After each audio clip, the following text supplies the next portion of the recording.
Les mystères de l'initiation. Initiation.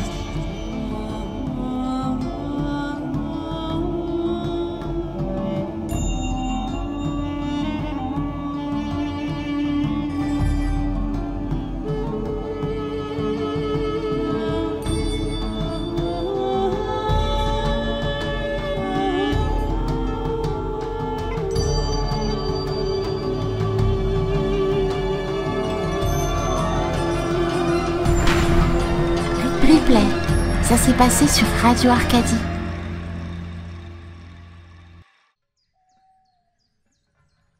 Eh bien, bonsoir mes très chers amis arcadiens et arcadiennes. On se retrouve ce soir pour une émission spéciale avec donc les mystères de l'initiation avec Henri Chemin.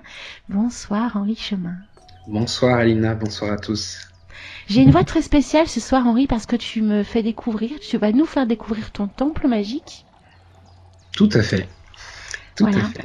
On est dans un lieu assez particulier, un lieu où tu vas justement nous révéler en fin de compte les secrets de la pratique, de la magie du miroir. Et c'est vrai que moi j'en attends beaucoup parce que c'est quand même un sujet qui m'intéresse énormément et le faire dans un lieu aussi fantastique, c'est juste exceptionnel. Eh ben, c'est avec plaisir que je t'accueille ici. Et peut-être on peut commencer par parler un petit peu justement de ce temple, avant de se lancer tout de suite dans le miroir magique. Ce temple, je pense que les temples en général sont vraiment très importants. Pour moi, c'est quelque chose de fondamental, le lieu dans lequel on va pratiquer notre magie, nos pratiques ésotériques, etc. C'est important de prendre le temps de le décorer, d'apporter des choses dedans, des éléments particuliers comme c'est le cas ici, où on a un ciel étoilé au-dessus de notre tête qui est représenté, on a des symboles un peu partout dans la pièce. Et le fait de constituer notre temple avec des éléments qui nous sont chers, eh ben, finalement, ça va nous aider à nous plonger un petit peu comme sur la radio. Où on a tu nous parles un petit peu de l'ambiance dans laquelle on se place et où ça va nous permettre de nous plonger dans une ambiance et de rentrer plus rapidement dans l'état rituel. Et c'est ça que j'apprécie. C'est vraiment, je trouve, ça donne vraiment l'envie, effectivement, de se plonger dans la pratique et vraiment de vivre sa propre magie, quoi. Complètement. Et parfois, je trouve ça un peu dommage. On va critiquer, entre guillemets, ou trouver ça un peu ridicule que les gens s'amusent à faire à se fabriquer une robe, etc. Ils sont contents de leur robe rituelle, fabriquer des éléments pour leur temple, etc. Bien sûr, peut-être que c'est pas fondamentalement utile pour la pratique magique, mais ça va nous aider à rentrer dedans, et c'est extrêmement important. En fait, tous les objets de la magie, le miroir compris, pourraient être remplacés par une pratique purement intérieure. Mais on a parfois besoin de quelques supports pour nous aider à plonger au fin fond de la magie. Donc en même temps que tu parles, je voulais juste préciser à nos amis arcadiens que si jamais ils veulent nous retrouver sur le chat, puisque chaque samedi soir pendant l'été, on a le chat qui est ouvert, donc vous pouvez aller sur le site de radioarcadie.net. Dans l'onglet contact, vous aurez un petit onglet qui s'appelle le chat, donc vous pouvez venir nous y retrouver. Je serai présente chaque samedi soir entre 23h et 2h du matin. Donc Henri, si jamais un des samedis soirs tu es présent, ce sera merveilleux puisqu'on pourra justement échanger avec les auditeurs. Eh ben, ce sera avec plaisir. J'ai hâte de pouvoir échanger avec les personnes qui nous écoutent. Et oui, poser plein de questions. Avec plaisir, j'y répondrai. Alors ce soir, cette nuit, c'est vraiment un thème très particulier puisque vraiment tu vas nous parler donc de tout ce qui est en lien avec le miroir, la pratique, sa fabrication. Il y a aussi une partie dans l'émission de ce soir qui va être tournée sur la magie de l'eau, sur la tradition du miroir, sur la divination et les différents rituels qui seront révélés à la fin de l'émission. Tout à fait, tout à fait. Alors, on va s'intéresser au miroir magique qui se plonge un petit peu dans un imaginaire important. Voilà, le miroir, voilà, c'est vraiment associé à la magie depuis très longtemps. Des auteurs très anciens en parlent déjà. On en entend parler dans les mythologies même, les mythologies égyptiennes et d'autres. Et c'est un objet rituel qui pour moi est vraiment fondamental. Peut-être plus intéressant encore que la baguette magique, l'épée, la tamée ou des choses comme ça, même si c'est très amusant entre guillemets. Le miroir magique, lui, c'est notre compagnon de tous les jours, et ça a été mon premier compagnon de magie, puisque ça a été le premier objet que j'ai eu. C'est pour ça aussi que ça a été le premier livre que j'ai écrit il y a longtemps, mais que j'ai pas encore publié, qui viendra. Et le miroir, c'est vraiment un compagnon de travail ésotérique qu'on a tous intérêt à se procurer, que ce soit un magnifique miroir qui soit en matière particulière ou que ce soit un vulgaire miroir. On devrait tous avoir, ceux qui pratiquent la magie, avoir un miroir pour travailler avec.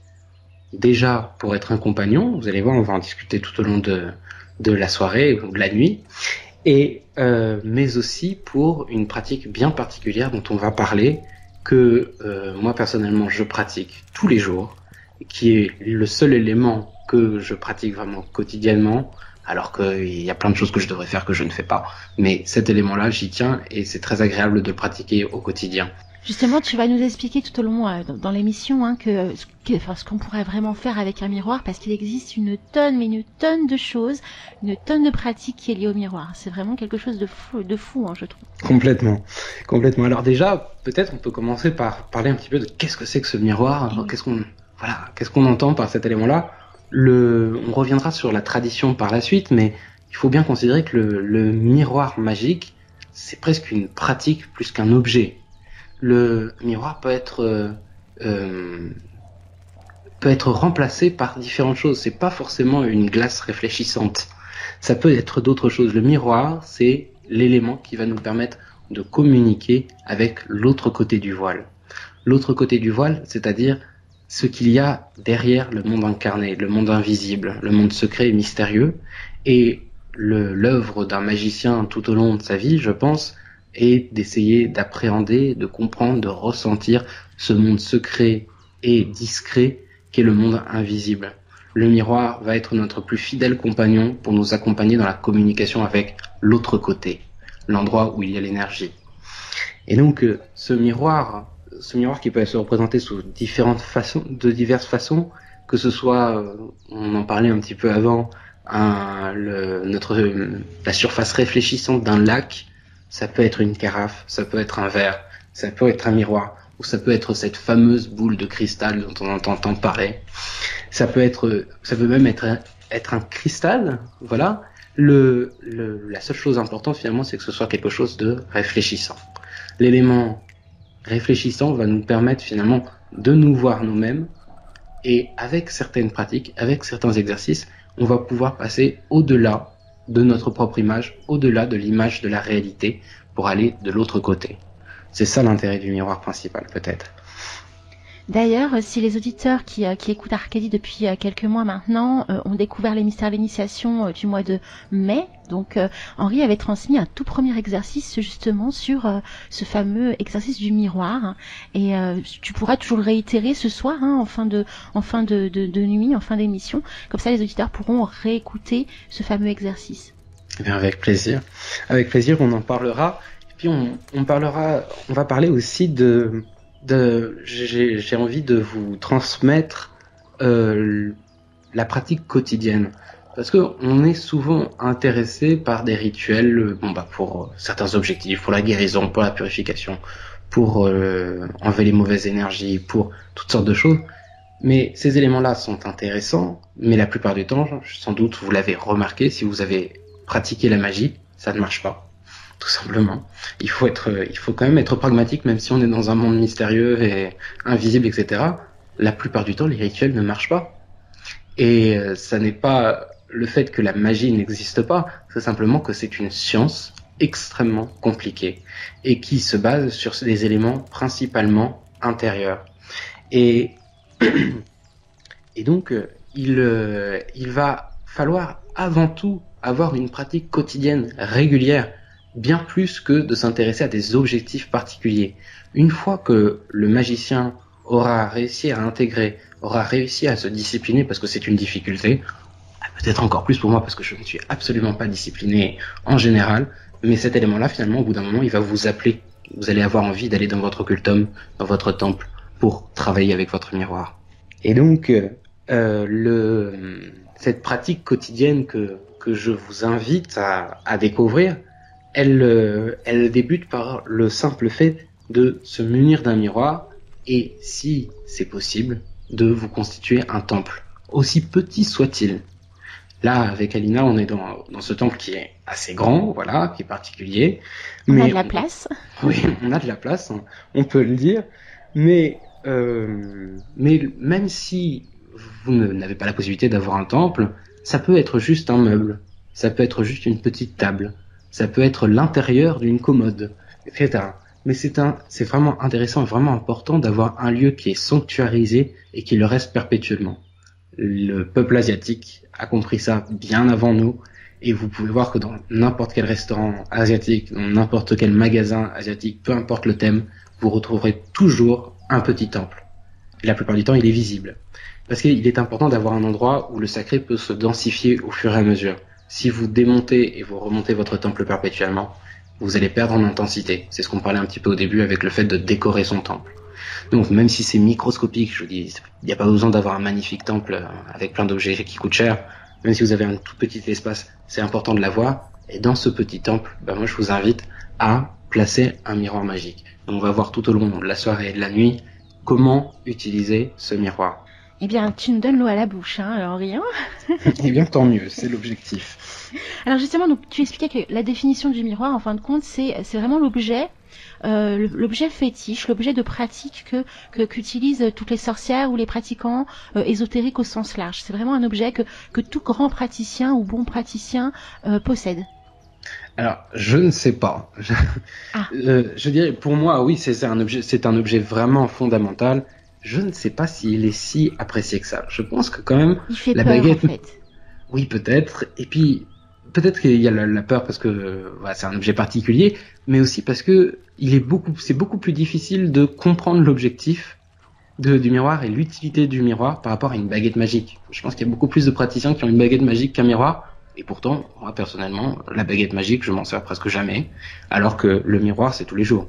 C'est beaucoup plus intéressant, mais le sens est peut-être plus difficile à comprendre. C'est ce qu'on va voir après. Qu'est-ce qu'on peut faire avec ce fameux miroir? Eh bien, écoute, on se retrouve d'ici quelques secondes avec tous nos amis arcadiens et arcadiennes pour justement la suite de notre émission, les mystères de l'initiation. À tout de suite, Henri. À tout de suite.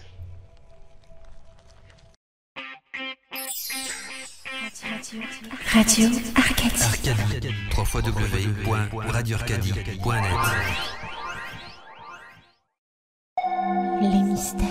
Les mystères de l'initiation. Initiation.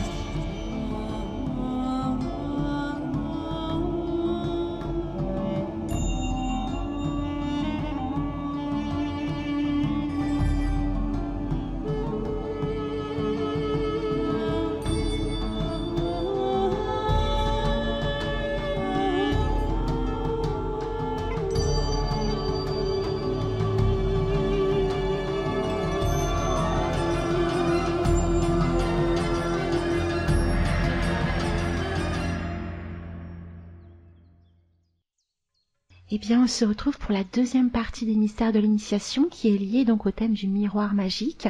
Et Henri, tu vas nous parler donc de la magie de l'eau. Exactement, parce que le miroir magique, comme on vous le disait précédemment, n'est pas uniquement ce miroir, cette glace réfléchissante, mais il peut être représenté par différentes choses.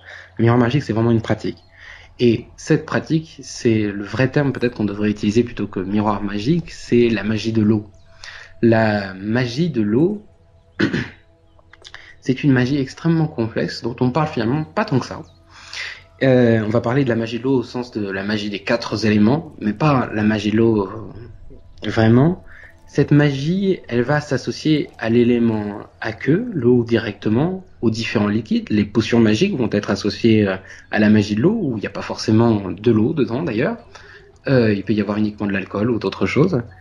Et elle va être associée aussi à tout l'élément de divination, l'élément de guérison, etc. Ou même, on peut l'associer aussi à certaines divinités, comme, pour revenir un petit peu à des émissions précédentes, à Isis, la déesse égyptienne, qui est associée à l'élément eau. Donc cette magie de l'eau, elle est extrêmement puissante, mais elle est extrêmement douce. Quand je dis douce, c'est pas qu'elle est agréable concrètement dans un élément de douceur, c'est que elle va être beaucoup plus lente à prendre effet par rapport à la magie du feu, par exemple, ou à d'autres sortes de magie, la Kabbale ou je ne sais quoi. Mais cette magie, elle va avoir l'intérêt que elle marche presque toujours. C'est un petit peu comme si on faisait le parallèle avec une femme et un homme. Vous allez croire à force des émissions que je suis complètement obsédé par les femmes. C'est que les femmes qui ont le pouvoir magique, mais c'est vrai qu'elles ont une particularité. Une femme, quand elle va avoir un objectif, eh ben, la plupart du temps, ça va être peut-être plus lent, moins expressif, moins fracassant, mais ça aura lieu. Alors que les hommes, la plupart du temps, l'énergie masculine, je vous parle des énergies masculines et féminines, bien sûr il y a des exceptions, l'énergie masculine, elle est foudroyante, expressive, elle a besoin d'être vue, d'être montrée, etc. Mais souvent, ça va pas jusqu'au bout. Et la magie de l'eau, c'est cet élément-là, ça veut dire que c'est une magie qui est un peu lente, certes, donc il faut être patient, il faut avoir confiance, mais qui, au fur et à mesure du temps, réussit presque toujours à atteindre ses objectifs. Et cette magie de l'eau, justement, à l'intérieur d'elle, il y a des forces particulières, des entités bien sûr. On va pas plonger plus que ça dans l'intérêt pour les entités, les ondines, les ondins, etc. Bon, ça a été largement traité, je pense, un peu partout. Mais on va plus s'intéresser à la constitution de cette matière qu'est l'eau. C'est l'élément qui se retrouve absolument partout. Quel meilleur médium peut-on utiliser que l'eau pour agir sur toute chose?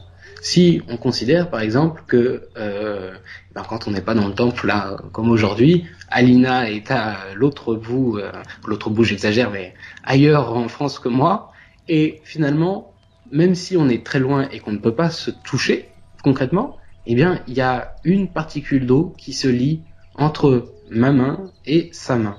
Et donc du coup, si je veux avoir une action, par exemple sur quelqu'un, pour l'aider, pour apporter une guérison ou je ne sais quoi, on va pouvoir utiliser l'eau, parce que c'est le meilleur médium, il est absolument partout. C'est extrêmement efficace d'utiliser l'eau pour agir sur des choses qui sont lointaines, parce qu'on est toujours connecté avec ce fil continu qu'est l'eau, qui se trouve dans l'air, qui se trouve dans nos corps, qui se trouve partout. Et par exemple, un élément intéressant qu'on peut utiliser à travers la magie de l'eau, c'est que on va pouvoir utiliser notre propre eau, celle qui est à l'intérieur de notre corps, pour la faire résonner, la faire vibrer dans une intention particulière. C'est ce qu'on verra dans les exercices à la fin de cette soirée.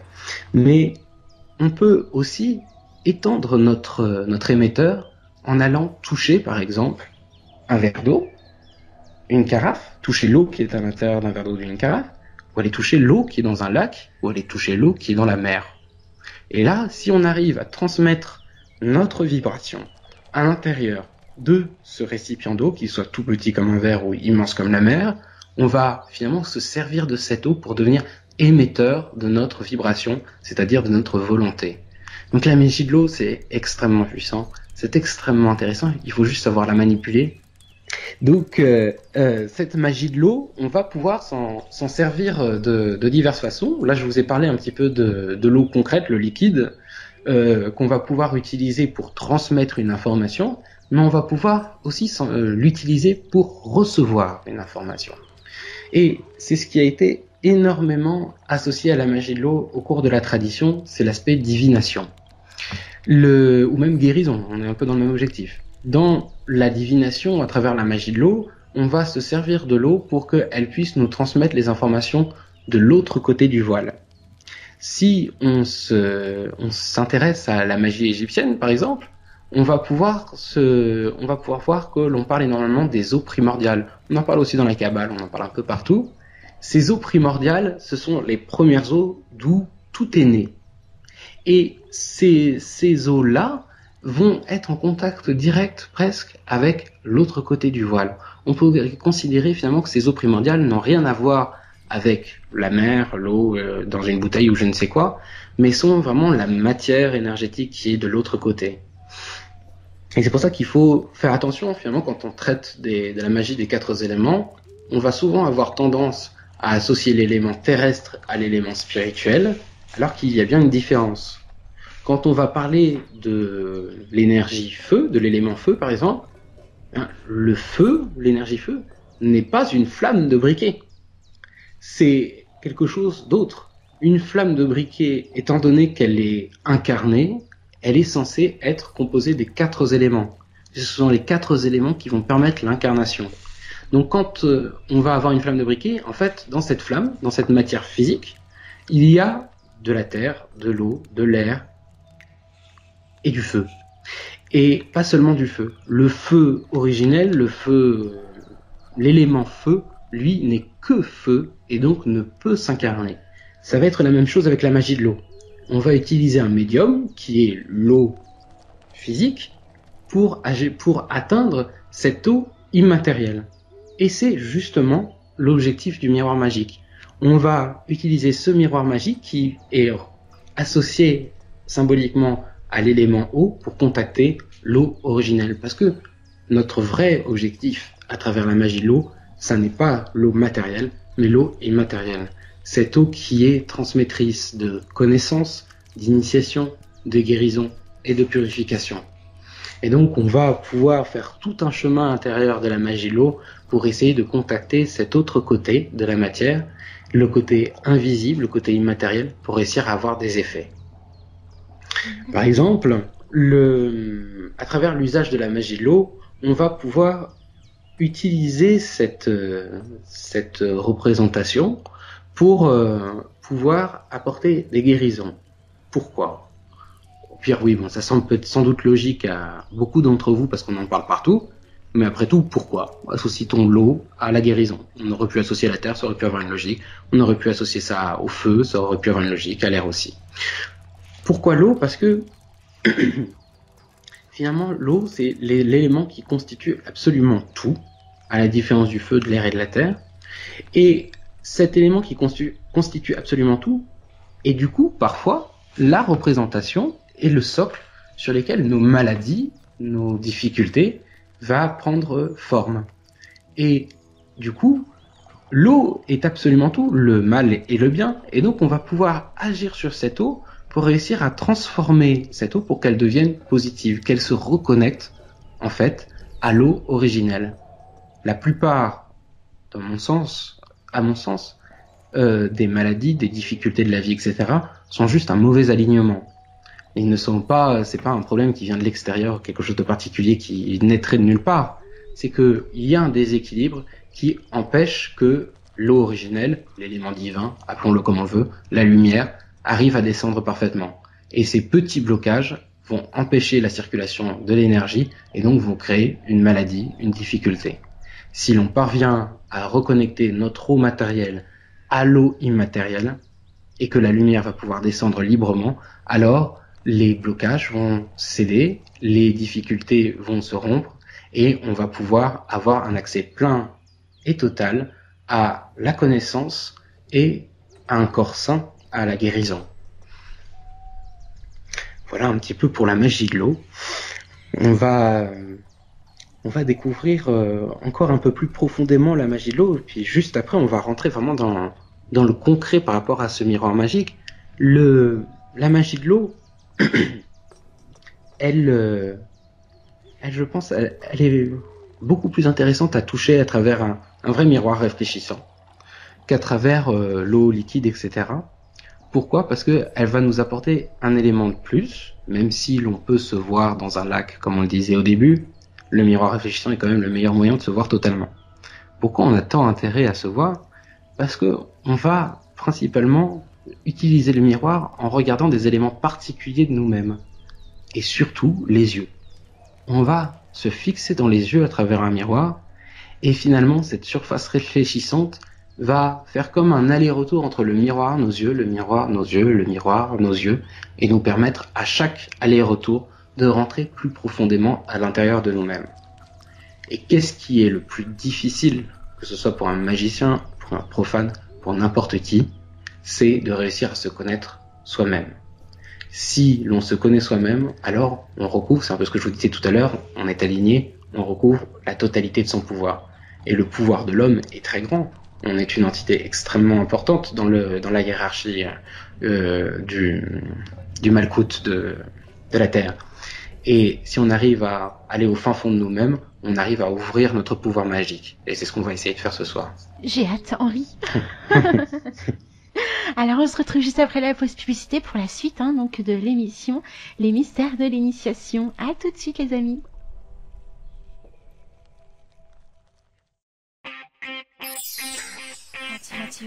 Radio Arcadie. Arcadie. www.radioarcadie.net. Les mystères de l'initiation. Initiation. Les mystères de l'initiation. Initiation.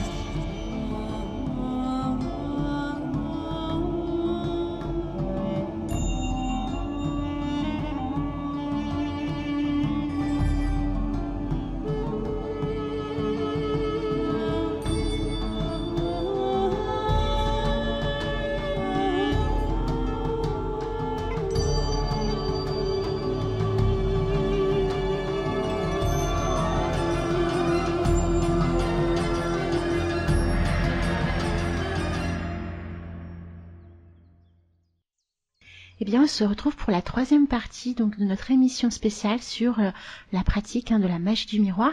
Je voulais juste, avant qu'on continue avec Henri, juste vous préciser que nous sommes sur le chat cette nuit. Vous pouvez venir nous rejoindre. Donc, vous allez sur le site radioarcadie.net. Vous allez vers l'onglet Contact du site et là, vous trouverez le petit onglet Chat. Vous cliquez, vous vous connectez et vous êtes parmi nous pour pouvoir poser toutes vos questions et pourquoi pas avoir tout plein de PDF sur le sujet donc de l'émission de ce soir. Donc Henri, on t'écoute, puisque là tu vas nous parler quand même de quelque chose de très important, c'est la fabrication. Comment on peut avoir son propre miroir, se créer son propre miroir. Complètement. Maintenant, on va passer au vif du sujet. Comment fabriquer un miroir magique, puisque je vous disais un petit peu avant que le miroir magique, c'est quand même ce qu'il y a de plus intéressant peut-être pour toucher la magie de l'eau. Ce miroir magique, plein de traditions et de livres et d'auteurs vont proposer différentes manières de le créer. Comme toujours dans la magie, il y a beaucoup de versions différentes par rapport à qu'est-ce qu'il faut faire, que ce soit dans la pratique ou dans la fabrication des objets magiques. Et le plus important, à mon sens, reste toujours que ce soit quelque chose qui soit cohérent avec vous-même.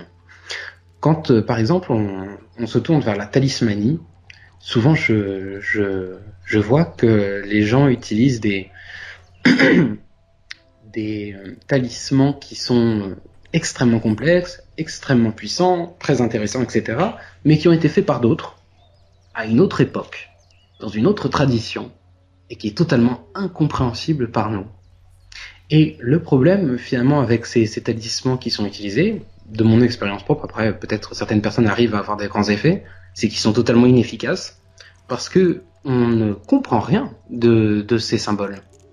Et à moins que ce soit vraiment quelqu'un qui vous les donne, qui vous les charge pour vous, et que vous n'avez pas besoin d'avoir de compréhension particulière, si vous allez par exemple récupérer un superbe talisman sur internet ou dans un livre et le reproduire sans comprendre rien des symboles qui sont dessus, vous aurez très peu d'effet, parce que ce qui compte avant tout, l'utilité et l'existence même des symboles n'est là que pour représenter quelque chose. Et peut-être on s'est perdu, en tout cas je le vois dans certains cercles ésotériques, on s'est perdu à être tellement intéressé par la complexité et les symboles compliqués et puissants qu'on en oublie le fait que les symboles n'ont aucun intérêt, sinon symboliser quelque chose de compris. Et donc du coup il est absolument nécessaire de faire des choses que l'on comprend. Mieux vaut un miroir magique qui a été consacré de façon vraiment très simple, mais dont on comprend absolument tous les aspects de la consécration, plutôt que d'utiliser une magnifique consécration extrêmement compliquée sur 12 jours et compagnie, dont on ne comprend rien. Donc moi, ce que je vais vous transmettre ce soir, c'est une mouture pour fabriquer votre miroir magique, mais c'est à vous de l'adapter selon ce que vous avez envie, selon la tradition qui vous touche, selon les symboles avec lesquels vous travaillez, ou les entités même avec lesquelles vous travaillez. C'est peut-être pour ça que on va retrouver le miroir magique associé à peu près tout, que ce soit la draconia, la magie des dragons, que ce soit des magies élémentales diverses, que ce soit la sorcellerie, la magie égyptienne ou je ne sais quoi, parce que chaque tradition a utilisé l'objet qui a un intérêt certes particulier avec sa propre tradition. Et donc je vous invite à faire la même chose, utilisez votre propre tradition, ce qui vous intéresse pour le fabriquer. Ce miroir magique, moi je vous conseille de le constituer avec un miroir tout simple. Si vous avez un magnifique miroir chez vous, un miroir ancien, voilà, et ben tant mieux. Mais pour de vrai, ça ne va pas avoir de grandes différences énergétiques ou magiques. Mieux vaut avoir un miroir dans lequel vous avez investi beaucoup de votre intention, beaucoup de rituels dessus, etc., plutôt que d'avoir passé tout votre temps à acheter un magnifique miroir qui coûte très cher et qui est très compliqué à se procurer. Donc ce miroir, moi je vous conseille de le travailler de la manière qui suit. Ce qui est important, c'est donc déjà de s'être procuré ce miroir. Et la première chose qui est à faire, puisqu'on se trouve quand même avec un miroir qui soit ancien ou qui soit neuf, avec un miroir qui a été manipulé par des gens, qui a été dans des lieux divers et variés, et qui très certainement ne vient pas et n'a pas été constitué et amené jusqu'à vous dans le monde du sacré. Donc la première chose à faire, c'est de le purifier, de l'exorciser en somme. Et pour ça, ça va être assez simple. Je vais vous proposer une méthode assez simple. C'est de trouver la prière de l'eau lustrale, que vous pouvez trouver partout sur Internet comme dans les livres. Et cette eau, elle est particulière et elle a l'avantage d'être très fortement chargée, même si vous avez peu de connaissances en ésotérisme. Et cette eau lustrale, je vous invite à en constituer un bon litre, voilà, et de nettoyer plusieurs fois, plusieurs jours de suite, votre miroir avec. Et vous allez au fur et à mesure diminuer les influences qui sont dessus. Ce miroir aussi, il est important, même si vous pouvez bien sûr le transporter, parce qu'il peut y avoir des déménagements, il peut y avoir toutes sortes de choses, il est important d'essayer de le bouger le moins possible, de le laisser à sa place le plus longtemps possible dans ce fameux occultum, cet oratoire, cette salle de rituel que vous avez ou ce petit meuble qui représente votre temple. En le laissant toujours dans cet endroit, il va au fur et à mesure s'imprégner de sacré. Il va rester à l'intérieur de votre sanctuaire. Et ce miroir magique, une fois purifié, eh bien, il faut passer à une étape suivante. Puisque dans la magie, on retrouve perpétuellement cet élément-là pour quelque objet que ce soit, un talisman, une baguette, une épée ou un miroir, c'est qu'il faut utiliser principalement 4 étapes pour réussir à avoir un objet véritablement magique et efficace. Le premier, c'est l'exorcisme. Le deuxième, c'est la bénédiction. Le troisième, c'est la consécration. La sanctification, excusez-moi. Et en quatrième, c'est la consécration. 2 mots dessus. L'exorcisme, donc il s'agit de purifier. La bénédiction, il s'agit d'apporter de la lumière dessus, votre propre lumière sur l'objet. La sanctification, il s'agit de prendre l'objet et de l'amener dans un domaine sacré, donc votre sanctuaire par exemple, ou carrément énergétiquement on va pouvoir l'amener dans une énergie particulière, ce qui est un peu plus compliqué. Et quatrièmement, la consécration, c'est-à-dire donner un objectif à votre miroir magique. Et ça, on le retrouve dans tous les objets, dans tous les aspects de la magie. Il est important de nommer, de donner un nom à chacun de vos objets magiques. Et moi, je vous conseille de trouver un nom, peu importe. Alors, s'il a une petite représentation symbolique, tant mieux, mais s'il est simplement quelque chose que vous avez perçu, que vous avez ressenti, même si vous n'êtes pas sûr que vous l'avez pas imaginé, simplement quelque chose comme ça, ben c'est pas grave. Utilisez ce nom, baptisez votre miroir en lui donnant un nom, et vous allez finalement créer une part de l'entité de votre miroir qui va se constituer peu à peu au fur et à mesure. J'avais une petite question. Alors déjà, c'est sûr, moi pour ma part, je nomme toujours mes objets. C'est quelque chose que j'ai toujours gardé, fait. Même avant d'être dans la magie, c'est quelque chose de fou. Alors déjà, c'est bien si tu me dis qu'il faut le faire. Par contre, j'avais une question concernant le miroir.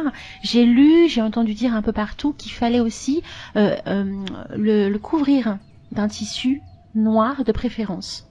Est-ce que tu confirmes? Alors, eh bien, pour moi, ça va vraiment dépendre de quel miroir on parle. Le miroir du quotidien, je ne pense que ça n'a pas grand intérêt de le couvrir. Parce qu'en fait, vous allez avoir une multitude de miroirs que vous allez pouvoir utiliser. Le miroir du quotidien, c'est un miroir qui va finalement avoir un effet tout au long de la journée. C'est justement ce que je vais vous expliquer avec la pratique quotidienne. Donc il ne faut surtout pas le couvrir. Parce qu'en fait, en le couvrant, vous allez le désactiver mentalement. Donc il faut le laisser ouvert justement pour qu'il puisse continuer d'agir tout au long de la journée, puisqu'on va tracer des choses dessus. Je vais vous l'expliquer après. Mais par contre, vous allez pouvoir faire des miroirs particuliers. Vous allez pouvoir faire des miroirs de protection, de défense, de guérison, des choses comme ça. Et vous avez tout intérêt cette fois-ci effectivement à le couvrir d'un linge qui soit noir ou blanc, c'est uniquement symbolique, donc c'est à vous de voir la couleur que vous souhaitez. Vous pouvez même mettre un linge rouge si c'est un miroir de protection, un linge bleu si c'est un miroir de divination, etc. De le couvrir parce que vous allez finalement maintenir son énergie. C'est la même chose que le sanctuaire. On va essayer de garder l'énergie à l'intérieur du miroir. Donc effectivement, ça peut être intéressant. Mais je pense que ce dont tu parles, Alina, c'est en fait un élément dont on parle dans la tradition pour des miroirs qui sont vraiment extrêmement actifs et qui pourraient même être nocifs ou mauvais pour le praticien s'il restait découvert. Or, il est extrêmement difficile de fabriquer ces miroirs hyperactifs et donc on n'a pas grande crainte à avoir. Donc si vous êtes sorti de chez vous et que vous avez oublié de couvrir votre miroir, c'est pas la peine de rentrer à la maison pour le couvrir. D'accord. Voilà. Parce que c'est pareil, j'ai lu tout plein de choses sur la pratique du miroir, comme beaucoup. Et c'est vrai qu'on retrouve aussi certains éléments qui nous disent qu'il faut qu'on évite de dormir dans une chambre avec un miroir, parce qu'on peut avoir des esprits qui peuvent y rentrer, y sortir. Enfin, voilà, on entend tellement de choses là-dessus que c'est vrai que on se pose plein de questions quand même. Complètement. En fait, pour moi, c'est vraiment la représentation de la magie. Et ce que je vous disais par rapport aux symboles et aux talismans, c'est qu'il faut faire attention finalement à tous les auteurs, tout le monde, tous les ésotéristes, etc. s'amusent à essayer de donner des règles. Enfin, c'est pas un amusement, c'est qu'on essaye de donner des règles pour essayer d'expliquer une pensée. Mais ces règles ne sont que symboliques. La seule chose qui peut donner des règles, c'est l'élément divin. C'est la seule justice qui vaille le coup d'être écoutée pour de vrai. Et le divin, si on a la possibilité de ne pas couvrir son miroir, si on a la possibilité de dormir face à un miroir, c'est que c'est autorisé. Tout ce qui n'est pas autorisé, on n'a même pas la capacité de le faire. Après, il est vrai que effectivement, dormir devant un miroir est peut-être négatif, mais il faut se replonger un petit peu dans le contexte, c'est-à-dire que le fait, moi à ma connaissance, c'est vraiment associé au Feng Shui, donc à la tradition chinoise. Le fait de dormir face à un miroir, c'est extrêmement négatif. Mais pourquoi ? Parce que justement, dans la médecine traditionnelle chinoise, dans la culture chinoise, à l'intérieur de nous vivent librement le bien et le mal qui circulent perpétuellement, et il faut juste que ça circule. Et finalement, quand vous allez vous retrouver face à un miroir, vous allez faire sortir vos énergies et laisser la possibilité à d'autres énergies d'entrer à l'intérieur de vous, et donc vous allez faire un va-et-vient qui va vous fatiguer, tout simplement. Et donc du coup, dormir en face d'un miroir, vous allez moins bien récupérer dans le Feng Shui.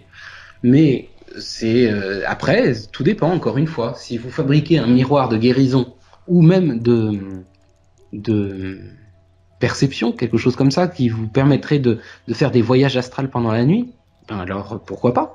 Ça peut avoir un intérêt. Tout comme le fait qu'il est déconseillé de dormir à côté d'un verre d'eau, d'avoir une bouteille à côté de soi, parce que ça pourrait être négatif. Tout peut être vrai. Je vais te dire, j'ai plein de bouteilles d'eau autour de moi quand je dors. Il paraît que c'est très mauvais dans Feng Shui d'avoir de l'eau sur sa commode. C'est ce que tout le monde fait, bien sûr. Ouais. Enfin, la plupart. Il paraît que c'est assez mauvais parce que les esprits pourraient rentrer et passer à travers nous. Mais c'est toujours pareil, tout dépend de l'eau. Bon, après, effectivement, si c'est de l'eau pour boire, il mieux vaut éviter de dormir avec une bouteille d'eau à côté de soi. À ce qui paraît. D'accord. C'est comme ça qu'est conclue la troisième partie de notre émission de ce soir. On se retrouve juste après la pause publicité, Henri. À tout de suite. À tout de suite.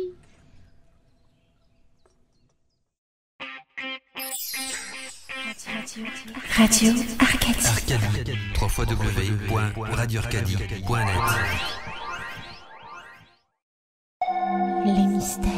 Les mystères de l'initiation. Initiation.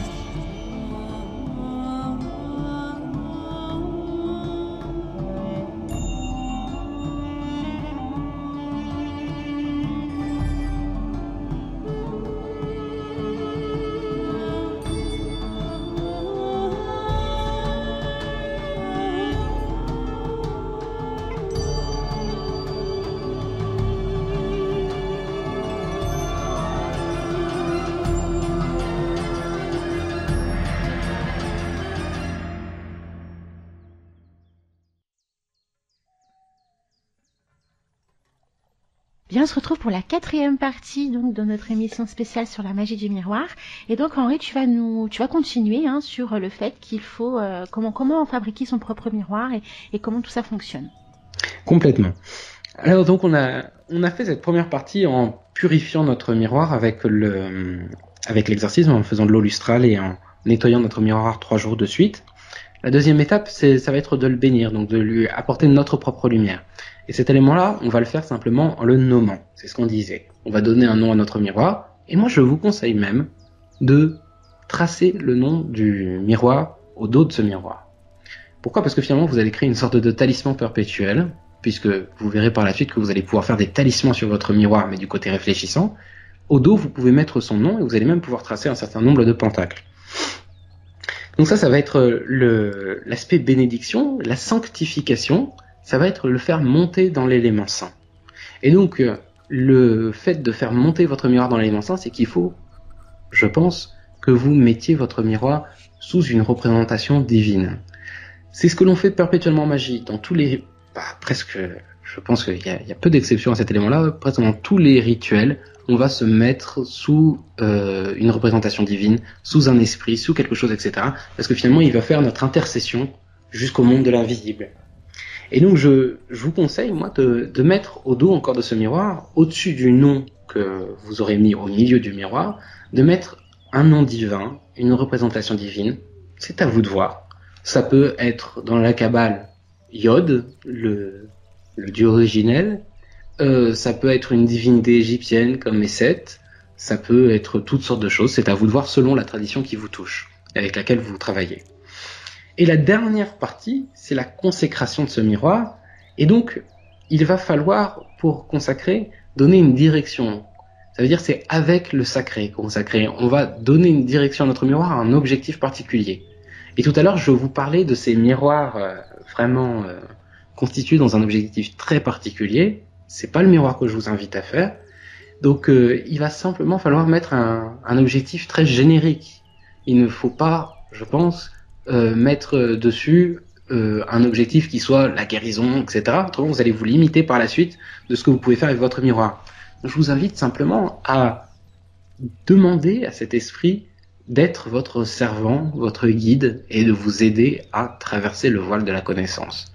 Cette demande, vous pouvez la formuler de la façon que vous souhaitez, à travers une toute petite phrase que vous allez pouvoir marquer tout en bas du miroir du côté non réfléchissant. Donc comme ça, vous aurez fait les 4 étapes de la consécration: sanctification, bénédiction, exorcisme. Bien sûr, il y a des choses plus complexes qu'on peut faire, mais je pense que c'est largement suffisant pour débuter. Après, eh bien voilà, il faut carrément prendre un livre pour aller faire une consécration plus étendue, puisqu'on va pouvoir même aller jusqu'à, par exemple, coller notre miroir sur une planche de bois et sur laquelle on va mettre un certain nombre d'éléments. Ça, c'est vraiment une pratique plus complexe. Donc cette fabrication de ce miroir, elle s'achève ainsi. On va avoir ce miroir qui a un nom, on va avoir ce miroir qui a une consécration, donc un objectif, on va avoir ce miroir qui a une représentation divine, et on va avoir ce miroir qui est purifié. Et donc on va pouvoir commencer à travailler avec. Donc maintenant, il ne suffit plus que de le placer dans notre oratoire. Et là, on va pouvoir s'intéresser à qu'est-ce qu'on peut faire avec ce miroir. On va pouvoir faire de la divination, par exemple. Avec ce miroir, on va pouvoir aller chercher des informations particulières. Et Alina nous parlait de l'exercice que j'avais donné dans une émission sur l'Égypte, où on allait pouvoir placer une bougie derrière nous. Plutôt que de vous répéter cet exercice que vous pouvez retrouver dans l'émission sur l'Égypte, je vais vous donner un autre exercice qui ressemble un petit peu. C'est-à-dire que ce miroir, moi je vous invite à placer une bougie toujours devant lui, tout collé à ce miroir, et à chaque fois que vous allez venir travailler avec lui, vous allez pouvoir allumer cette bougie. Et finalement, on retrouve un petit peu ce que tu disais tout à l'heure, Alina, avec le fait de couvrir son miroir. Et c'est pour ça qu'il faut faire attention, pour moi, de ne pas se dire que tout ce que les gens disent, on m'a compris, et que les livres, etc., est une vérité absolue. C'est chacun qui doit faire comme il l'entend, comment il le sent, etc. Et finalement, le fait d'allumer cette bougie, je me contredis un peu tout à l'heure quand je te disais que c'était pas utile de couvrir son miroir, parce que, on est dans une activation du miroir et une désactivation quand la bougie est éteinte. Donc en fait, on retrouve un peu la même chose. Et donc cette bougie, quand on va venir travailler avec notre miroir, on va simplement l'allumer. Et après avoir allumé cette bougie, voire même en allumant cette bougie, on va répéter le nom de notre miroir. C'est nous qui constituons le rituel. On n'a pas besoin d'un rituel complexe. Il faut que simplement que ce soit quelque chose de répétitif, quelque chose qui soit ritualisé tout simplement, notre propre rituel, et donc simplement, moi je vous invite par exemple, une idée de rituel, c'est d'allumer cette bougie quand vous commencez à travailler avec votre miroir en répétant 3 fois le nom du miroir. En répétant 3 fois le nom du miroir, vous allez finalement appeler l'entité du miroir. Puisque toujours, en magie, ce qui va donner le pouvoir à un objet, c'est l'entité qui est derrière. Voilà, l'objet magique finalement peut être remplacé par tout et n'importe quoi, même un briquet. Et donc du coup, en appelant 3 fois de suite le nom de l'entité associée au miroir, on va pouvoir commencer à travailler avec lui. On va pouvoir commencer à le regarder.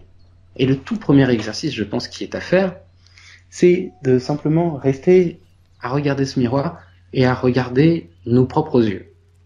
Au bout de quelques secondes, ou de quelques minutes, si c'est très long, on va passer dans un état un peu particulier, une transe légère finalement. Et dans cette communication entre nos yeux et le reflet de nos yeux, on va pouvoir passer de l'autre côté. Ce que je vous propose pour l'instant comme premier exercice, ça n'est pas de la divination, ça n'est pas initiatique, ça n'est pas rituel, etc. C'est autre chose, c'est simplement de la programmation finalement. Vous allez finalement, en vous regardant au centre des yeux, le matin, au lever, vous allez pouvoir programmer comment votre journée doit se passer, comment vous voulez être aujourd'hui. Vous voulez être heureux, vous voulez être efficace, vous voulez avoir votre puissance magique qui se développe, vous voulez faire des rencontres intéressantes, peu importe. Mais finalement, en communiquant avec vous-même, finalement en communiquant votre conscient et votre subconscient, vous allez pouvoir programmer une information. Et ça fait partie de ce que je fais tous les matins moi-même avec mon miroir, c'est que cette communication que je vais faire avec moi-même, moi profond, eh ben, je vais la faire à travers le miroir et je vais demander à l'esprit finalement du miroir d'inclure à l'intérieur de moi certaines choses. Peut-être ce sera la forme physique, peut-être si je suis malade, ce sera de ne pas ressentir la douleur aujourd'hui, ou de commencer un processus de guérison. Ça peut être toutes sortes de choses, ou pour préparer un rituel qu'on va faire le soir par exemple. Ou alors même demander à l'entité de nous accompagner tout au long de la journée. Raison pour laquelle justement il va falloir ne surtout pas couvrir le miroir à ce moment-là, puisque le miroir va continuer d'agir sur nous. Mais on va pouvoir aller beaucoup plus loin. Et c'est ce qu'on va voir à la toute fin de cette émission, les vrais éléments, les exercices, les rituels que l'on peut faire avec notre miroir. Mais avant de se tourner vers les exercices que je vous propose, je vous propose de regarder un petit peu qu'est-ce que la tradition, le New Age, disent à propos du miroir. Le miroir magique, c'est avant tout quelque chose qui nous permet d'entrer en communication avec l'élément divin. Et c'est, je pense, la recherche perpétuelle de tout un chacun, au fur et à mesure des traditions, c'est de réussir à communiquer efficacement. Quand je dis communiquer, il faut faire la différence avec la prière, par exemple. Parce que la prière, qu'on associerait ésotériquement à l'invocation, c'est un message à sens unique. Ça veut dire c'est un peu comme un courrier postal, si vous voulez. Quand on va faire une invocation ou une prière, on va envoyer une information. On ne sait pas si le postier l'a bien pris, on ne sait pas s'il l'a bien envoyé, on ne sait pas si le destinataire l'a lu, on ne sait pas s'il nous a répondu, on ne sait pas si la lettre est revenue jusqu'à nous la réponse. Donc c'est un peu comme ça l'invocation ou la prière. On va envoyer une demande vers l'élément divin, mais on a très peu de réponses concrètes. Et l'autre manière de communiquer, ça va être l'évocation, où on va vraiment entrer en communication directe avec l'esprit, on va avoir un retour instantané. Et le miroir, il va nous permettre, vu que on a personnifié l'esprit qui fait office de passeur vers l'autre monde, on va pouvoir avoir des réponses concrètes. On va avoir des réponses concrètes tout simplement en les demandant. Ça veut dire qu'avec cette pratique où on va communiquer avec son miroir, le regarder, vous pouvez demander, moi je vous invite à demander à avoir des réponses concrètes, pas juste des impressions, des sensations, des pensées, etc. Et si vous écoutez au long de la journée, vous pouvez être sûr, à coup sûr, qu'il y aura quelqu'un qui va venir, peut-être quelqu'un qui va venir vous demander de l'argent dans la rue, ça va être votre patron ou je ne sais quoi, qui va vous dire un petit mot qui sera exactement la réponse à la question que vous avez posée. Et ça c'est un élément qu'on peut retrouver dans l'élément traditionnel. Dans d'autres éléments, on va pouvoir, dans des éléments plus modernes, on va associer tout un tas de pratiques au miroir magique, que ce soit des éléments d'action sur nos chakras, que ce soit diverses choses. Et encore et toujours, pour moi, ce qui compte, c'est que on prenne garde à travailler notre rituel, notre objet magique à la manière que nous on souhaite. C'est-à-dire qu'on peut trouver parfois que le New Age est absurde parce que j'entends beaucoup de gens qui... de toute façon, c'est toujours la même chose, les traditionnalistes sont anti-New Age et les New Age sont anti-tradition. Peut-être l'intérêt serait de faire la liaison entre les deux. C'est ça, un mix. C'est ça, exactement. C'est-à-dire que ce qui caractérise un peu le mouvement New Age, qui est pas vraiment New Age en réalité, parce que c'est Bailey New Age, on est plutôt dans du néo-New Age, dans ce qu'on appelle le New Age. Ce qui les caractérise, c'est que les gens font un peu tout et n'importe quoi selon leur volonté. Voilà. Donc, c'est-à-dire, par exemple, on va associer des symboles de différentes traditions un petit peu de façon fouillie, etc. Ça peut paraître ridicule pour un traditionnaliste, ça peut paraître absurde et idiot, mais moi, je pense pas. Et pourtant, ça étonnera un peu toutes les personnes qui me connaissent parce que je suis plutôt anti-néo-New Age, mais je pense que si la personne arrive à faire ça avec sincérité et que c'est la chose qui lui parle, et ben alors tant mieux. Et c'est 1000 fois plus efficace que le vieux traditionnaliste qui fait exactement ce que Papus a dit, mais qui ne le comprend pas et à qui les éléments qu'il fait ne lui parlent pas du tout. Voilà. Donc je pense qu'il y a un point intéressant à faire entre tradition et néo-New Age, c'est-à-dire entre tradition et modernité tout simplement. C'est une très bonne conclusion pour cette 4e partie d'émission. On se retrouve après la pause publicité, les amis. Radio Arcadie. www.radioarcadie.net.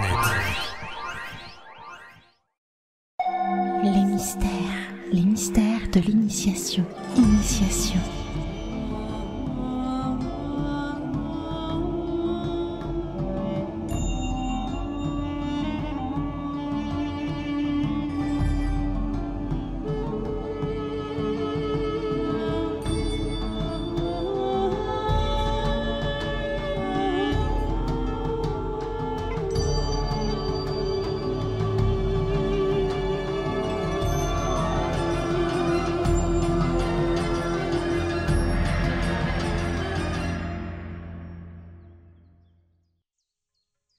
Eh bien, on se retrouve pour la 5e partie de l'émission. N'hésitez surtout pas à venir nous retrouver sur le chat qui se trouve sur radioarcadie.net vers l'onglet Contact. Alors, Henri, avant de passer vraiment dans la pratique du sujet, c'est-à-dire divination et rituel, moi j'avais quand même une question. C'est, en fin de compte, au niveau de ta pratique, de ce que tu as découvert tout au long de ta pratique sur l'expérience du miroir, on nous dit en fait qu'il faut vraiment faire attention au miroir parce qu'on peut y vivre vraiment des situations assez complexes, assez problématiques. En fin de compte, dans tout ce que tu m'expliques depuis le début de l'émission, c'est que j'ai la sensation en fait que tout le monde peut pratiquer cette magie, qu'elle n'est pas forcément dangereuse, mais en fait tout va dépendre en fin de compte de la direction ou le sujet dont tu vas aborder dans ton miroir. C'est-à-dire que si c'est juste effectivement des choses plutôt saines, sereines, tout le monde peut le pratiquer. C'est-à-dire que si on a un petit problème psychologique, est-ce qu'on peut pratiquer quand même? C'est la question que je me pose. Eh ben, écoute, à mon sens, moi, je n'ai jamais rencontré de problème avec le miroir, mais même à l'échelle de toute la magie, les auteurs ne cessent de faire des avertissements comme quoi ça peut être dangereux, etc. Et moi, au fur et à mesure du temps, j'ai l'impression que ces auteurs s'amusent à dire que c'est dangereux, etc., qu'il faut faire attention, juste pour essayer de donner de l'importance à ce qu'ils disent. Bien sûr, il y a des dangers dans la magie, mais pas plus que dans la vie profane. Est-ce qu'on aurait l'idée dans la rue de voir un grand costaud et de l'insulter? Voilà, sans doute qu'il va nous cogner, voilà. Mais c'est pas plus bizarre que ça la magie. Si vous insultez un esprit ou que vous lui manquez de respect, oui, il va vous cogner. Mais il y a rien de plus mystique que ça.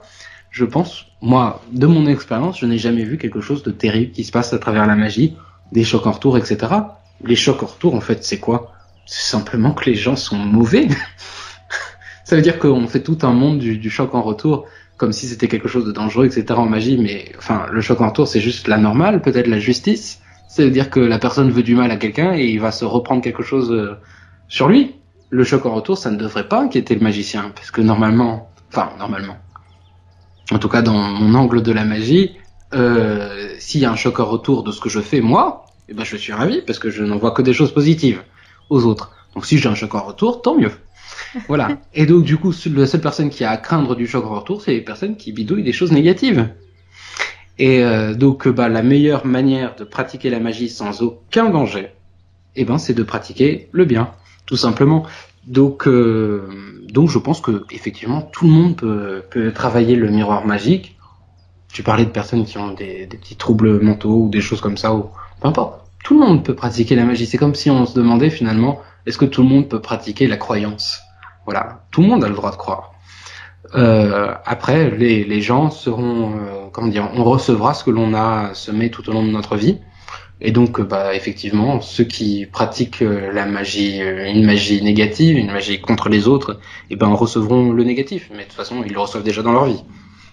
Ah ouais, donc en fait, si je comprends bien, en gros, la magie du miroir est pas forcément quelque chose de négatif. C'est comme la magie tout court, en fait. Elle est ni bonne ni mal. Tout dépend, en fait, du pratiquant et de sa vision des choses et de sa façon de pratiquer aussi la magie. C'est ça. Et même, j'ai une petite anecdote, c'est par rapport à l'exorcisme. Je pratique l'exorcisme depuis des années, même si c'est pas mon activité favorite. Mais bon, quand c'est vraiment une nécessité, pourquoi pas. Et au fur et à mesure du temps, je me rends compte que les esprits que les gens combattent, etc., les démons méchants, malfaisants, etc., moi personnellement, au contact de ces entités, quand on essaie de libérer une personne, je ne les vois pas si négatives et monstrueuses qu'on le dit. L'élément le plus monstrueux, en fait, finalement, c'est la peur de la personne. Et regardez un petit peu dans les films d'horreur ou ces choses-là. En fait, si vous montrez le pire film d'horreur et que c'était bien éclairé et qu'on le voyait directement et qu'il n'arrivait pas de côté derrière, ça ferait pas peur.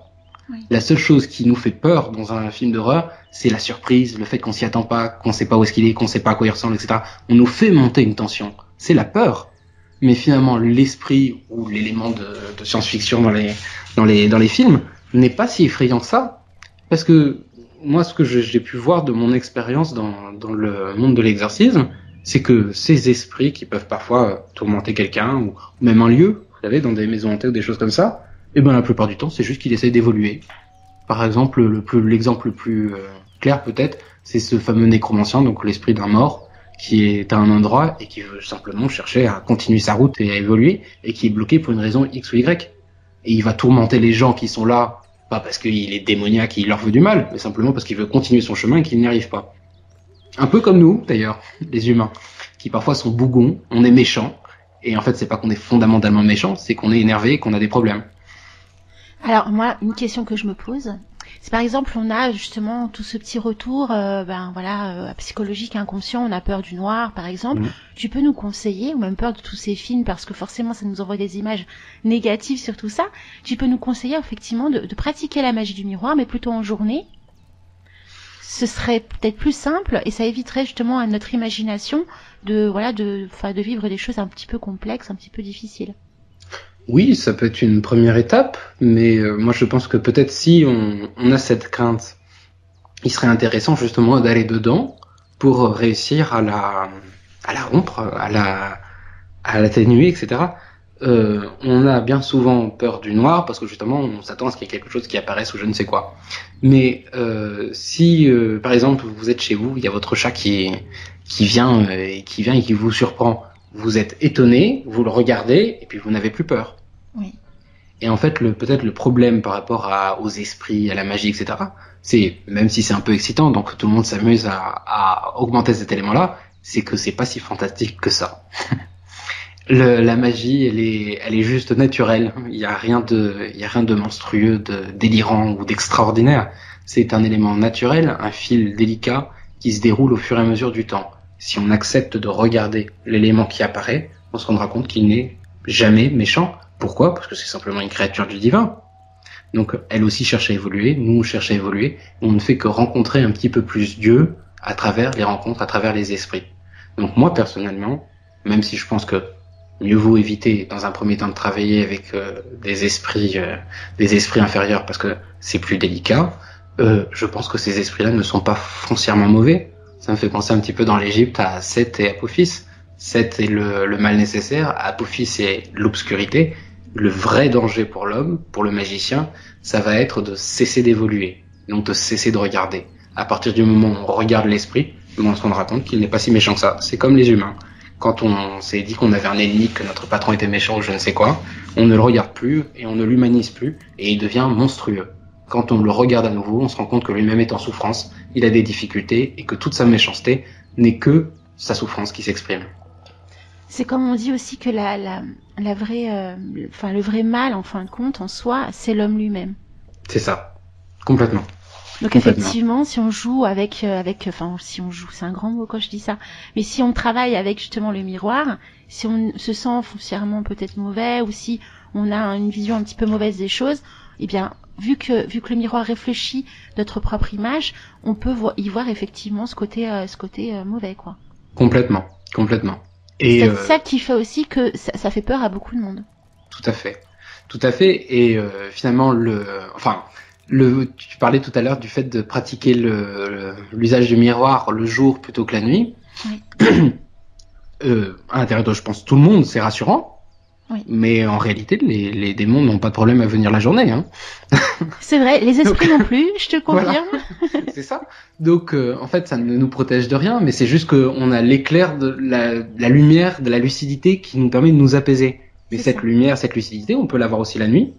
Et donc, c'est peut-être comme ça qu'on peut combattre les peurs que l'on a, simplement en essayant d'être lucide, d'être apaisé, de regarder la chose telle qu'elle est, et elle n'est jamais monstrueuse. La vie n'est jamais monstrueuse, je pense. Alors avant de passer à la 6e partie dans quelques minutes, je voulais que tu nous parles un petit peu de toutes les formes de possibilités, de pratiques avec un miroir, puis on continuera après la pause publicité. Tout à fait. Alors, juste après la pause, on va vraiment rentrer dans le concret, les rituels que l'on peut faire avec le miroir.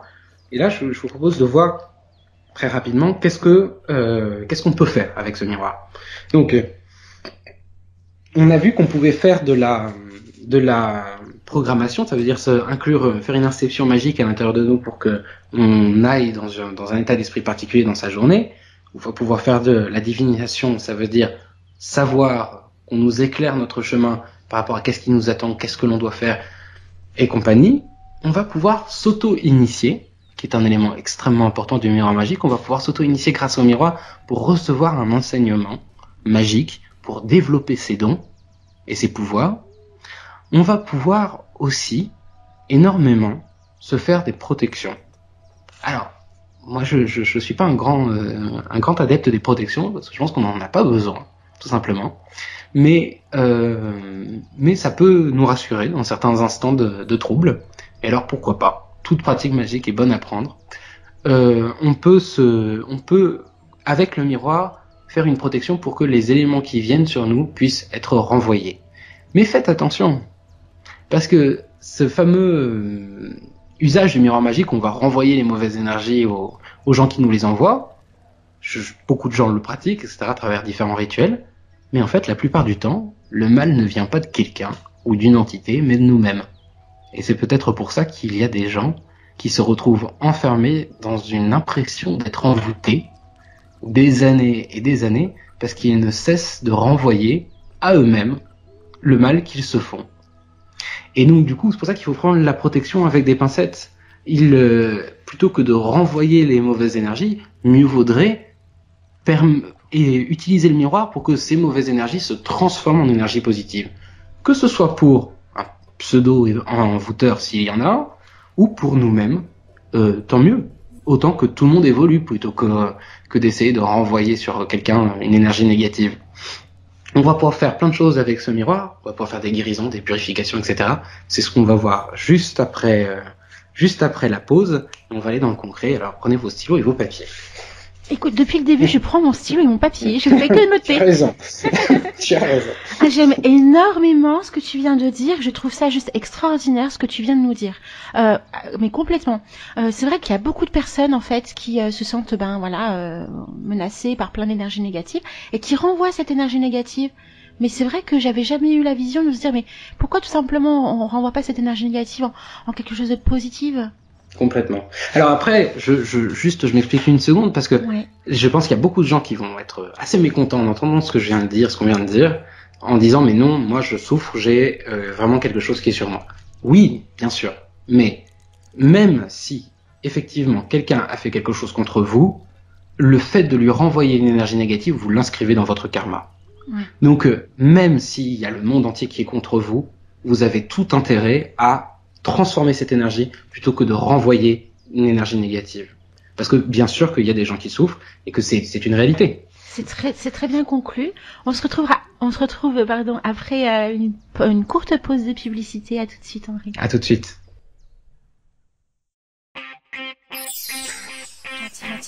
Radio Arcadie. Arcadie. www.radioarcadie.net.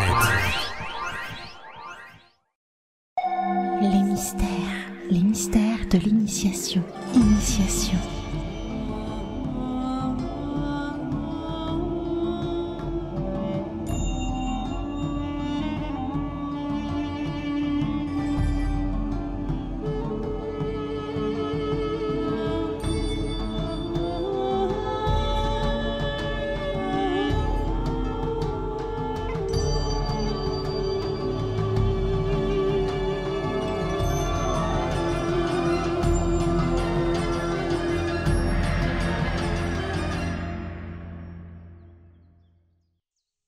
Bien, on se retrouve pour l'avant-dernière partie donc de cette émission spéciale sur les miroirs magiques. Donc Henri, voilà, on va continuer à t'écouter et à découvrir toute cette magie-là. Ça va être juste enchanteur. Donc prenez vraiment de quoi noter, les amis. Alors c'est parti, maintenant on va voir qu'est-ce que concrètement vous pouvez faire avec votre miroir que vous avez fabriqué. Vous avez votre miroir chez vous et on va voir différents aspects, la protection, la guérison, l'initiation et des contacts avec des esprits qu'on va pouvoir faire avec. Mais avant ça, je vais vous donner quelque chose je vais vous transmettre quelque chose qui pour moi est la chose la plus précieuse, c'est ce que l'on peut faire au quotidien avec son miroir magique. C'est peut-être moins sensationnel, mais c'est beaucoup plus puissant et c'est beaucoup plus intéressant. Donc cette première partie, c'est l'élément que vous pouvez faire tous les jours. Je vous invite moi à essayer de prendre un temps, même si mais ça peut être très peu de temps. Par certains jours, je prends 20 secondes devant mon miroir, c'est tout. Et puis quand j'ai le temps, je passe 1 heure. Donc je pense que vous pouvez faire de même. Vous pouvez adapter le temps selon vos journées, parce qu'on a quand même une vie profane. Et la pratique qu'on va pouvoir faire au quotidien sur son miroir, c'est qu'on va pouvoir mettre sa vie sous une protection, sous un angle, sous une destinée particulière tous les jours. Et moi, je vous invite finalement tout simplement à venir devant votre miroir le matin, ou l'après-midi, ou je ne sais quoi, et d'allumer cette fameuse bougie qui est devant votre miroir, que vous renouvellerez à chaque fois qu'elle est finie, et de venir tracer sur votre miroir des talismans. En fait, le fait de tracer des talismans sur un miroir, ça va être extrêmement intéressant parce que finalement l'esprit, il va faire ce qui est le plus difficile dans la talismanie, c'est qu'il va créer une âme à votre talisman. En fait, c'est assez facile finalement de faire un talisman. Au fur et à mesure de notre expérience, on va faire des très beaux talismans avec des noms très intéressants, très puissants, etc. Mais la plupart du temps, en fait, toute l'énergie va rester stockée dans le monde matériel. Et du coup, ça va rester inefficace. L'objectif, ça va être de faire passer de l'autre côté du voile de la connaissance pour que ça puisse avoir un vrai effet. Et pour réussir à avoir cet effet véritable, le miroir, ça va être le meilleur des outils. L'esprit va lui-même s'occuper de faire passer de l'autre côté du voile, et donc ça va infuser sur nous tout au long de la journée. Donc moi, je vous invite à faire un talisman très simple sur votre miroir, toujours le même. C'est le matin de tracer un cercle. À l'intérieur de ce cercle, un pentagramme qui reste à l'intérieur et qui touche les bords du cercle. Et à l'intérieur de ce pentagramme, de placer votre nom et votre prénom. Dans la pointe supérieure du pentagramme, vous pouvez placer une représentation divine. Je vous invite par exemple à mettre un yod en hébreu, comme ça c'est très court, c'est très simple, c'est plus facile à tracer. Et dans les 2 branches en bas du pentagramme, vous allez pouvoir marquer 2 énergies que vous souhaitez qui vous inspire cette journée-là. Donc vous allez pouvoir, par exemple, placer des noms de divinités, des noms de dieux ou je ne sais quoi, pour avoir le soutien de ces deux entités. Vous allez, si vous n'avez pas d'entité en tête, vous allez pouvoir mettre des mots carrément. Et, par exemple, vous allez pouvoir mettre courage et santé ou je ne sais quoi. Vous allez mettre dans les deux branches du pentagramme en bas. Donc courage dans une branche, santé par exemple dans l'autre branche. Et maintenant qu'on a ce cercle avec ce pentagramme au milieu, je vais vous inviter en dessous de ce cercle avec ce pentagramme à tracer une croix. Cette croix, vous avez une croix régulière, donc de même largeur que hauteur. Cette croix, ça va représenter finalement l'ouverture. Le symbole de la croix, que ce soit dans la Kabbale, que ce soit ailleurs, ou maintenant le christianisme orthodoxe, ça va être le fait d'ouvrir notre centre-cœur, d'ouvrir notre être au monde invisible. Donc on va placer une croix en bas, une croix en haut à droite et une croix en haut à gauche. Et en fait, ça va faire un triangle pointe vers le bas, donc l'élément d'incarnation. Et l'objectif, ça va être que ces éléments-là soient infusés vers l'incarnation vers en bas. Et au-dessus du cercle avec le pentagramme, entre les deux croix du haut, on va simplement tracer un souhait dans une toute petite phrase. Voilà, un objectif. Ça, c'est une pratique que je fais avec d'autres éléments un peu plus complexes qui va permettre de nous apporter un soutien et des aides et diverses choses tout au long de la journée. Au fur et à mesure de votre pratique, si vous faites ça régulièrement, vous verrez que vous pouvez adapter cet élément-là à énormément d'autres choses. Vous pouvez transformer le talisman, bien entendu, et vous pouvez ajouter d'autres choses. Et au fur et à mesure que vous découvrez des symboles, des entités, etc., avec lesquelles vous travaillez, vous pouvez les inclure à ce talisman. Voilà une première technique que l'on peut utiliser. C'est une pratique quotidienne qui dure vraiment très peu de temps. Voilà. Ensuite, si on veut s'intéresser à un angle de protection sur notre talisman, sur notre miroir, juste, j'ai oublié le fait que le lendemain matin, vous allez effacer tout votre talisman et le retracer tous les matins. Autrement, voilà, vous allez diminuer en puissance tous les jours. On écrit sur le miroir, on est bien d'accord. Tout à fait. Il y a peut-être un stylo spécial ou une matière spéciale, une craie ou un stylo, tu sais, un petit peu particulier qui fait qu'on peut écrire sur le miroir. Écoutez, ou un feutre. Personnellement, oui, j'utilise un feutre. Voilà, c'est le plus simple parce que pour pouvoir l'effacer rapidement. Après, même pour des talismans qui restent, vous voyez, on parlait des miroirs qui restent toujours dans un effet particulier, on peut utiliser du rouge à lèvres qui est très bien parce que ça laisse de la matière. On peut faire des talismans un peu plus intenses avec un rouge à lèvres. Donc voilà, tout bon magicien a toujours un rouge à lèvres dans sa poche. Encore un avantage pour les femmes. Et oui. Voilà. Donc après, l'aspect protection. Vous allez pouvoir faire une protection. Je vous invite à faire une protection qui est extrêmement simple et qui est très efficace. C'est pour transformer les énergies négatives qui peuvent arriver sur vous. Que ces énergies viennent de vous, qu'elles viennent de quelqu'un qui vous en voudrait, qu'elles viennent d'un esprit ou je ne sais quoi, n'importe quel tourment, peu importe, elle va vous permettre de créer un bouclier. Ce bouclier, il est assez connu de la tradition. Il va en fait simplement se constituer à travers un cercle, un grand cercle sur votre miroir, et à l'intérieur de ce cercle, un hexagramme. Donc c'est-à-dire une étoile à 6 branches. Donc un triangle vers le haut, et un triangle vers le bas, un briquet. Un hexagramme qui ne touche pas les bords du cercle, à l'intérieur duquel vous allez mettre des points au-dessus de chaque pointe de l'hexagramme. C'est-à-dire que vous allez vous trouver avec 6 points autour de l'hexagramme, le tout à l'intérieur du cercle. C'est ce qu'on appelle un bouclier. Ce bouclier, il va permettre de transformer et d'empêcher des influences négatives d'agir sur vous au quotidien. C'est un talisman très simple, qui est très efficace et que vous pouvez utiliser assez simplement. Après, vous allez pouvoir le complexifier en ajoutant des noms sacrés à l'intérieur. Moi, ce que je vous conseille, c'est de mettre au cœur de l'hexagramme le nom de Dieu en Kabbale qui est associé à la défense et à la protection, c'est Shaddai. Shaddai va permettre de compléter ce bouclier pour que les énergies et les influences négatives puissent se transcender et disparaître. Donc si on reproduit régulièrement ce talisman sur son miroir, on va obtenir une protection très efficace. Maintenant, on va voir encore un autre exercice, un autre rituel que l'on peut faire sous un angle différent, qui n'est plus sous l'angle de la talismanie. Ce que vous pouvez faire, et qui peut être très intéressant, c'est plus sous un angle initiatique. Vous allez pouvoir travailler avec les bougies. Vous allumez toujours, comme d'habitude, votre petite bougie devant votre miroir, mais cette fois-ci, vous allez un peu plus proche de vous, donc un peu plus loin du miroir, placer une bougie d'une couleur particulière. Je vais vous citer 4 couleurs avec leurs effets, mais avant ça, je vous explique comment faire. Vous allez placer cette bougie sur un bougeoir en face du miroir, de telle manière qu'on voit la bougie et la flamme dans le miroir quand vous êtes assis devant. Et vous allez fixer cette flamme, qui donc est un esprit, forcément, et vous allez lui donner un nom et un objectif. Et en fait, l'intérêt de cet élément-là, c'est que vous allez faire une répétition énergétique.